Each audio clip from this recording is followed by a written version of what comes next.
Here's the Compline for Thursday, July 28th. And today I've been thinking a lot about fire.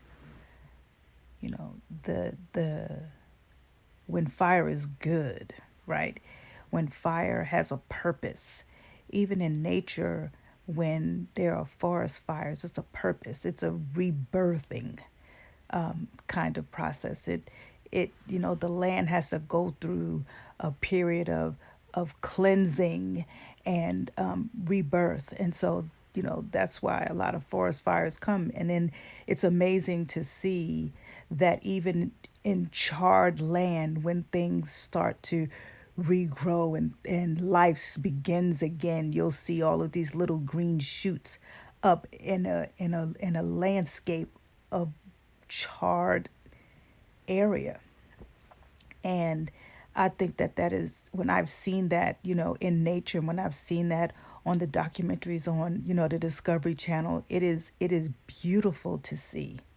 We have other instances where you have fire, good fire, where we are refining different metals and minerals and things of that nature, and how it is intended, that fire is intended to make things more pure, to get the impurities out of it, the things that are not that thing. So when you do it with gold, and you do it with silver, and you do it with iron, and you do it with things that those metals will make, the more fire you put to it, the more impurities rise to the top. And in the Bible, it talks about the refiner's fire, and how the refiner will sit by that fire, will sit by that piece of, that metal that's in the fire. And his sole purpose is to sit and watch and wait for the dross to rise to the top so they can scoop it off. And then the metal is allowed to cool, and then they heat it back up, and then more dross is drawn to the top because the fire gets hotter every time, so that more dross. And so by the time it's finished, this metal is as pure as it can get.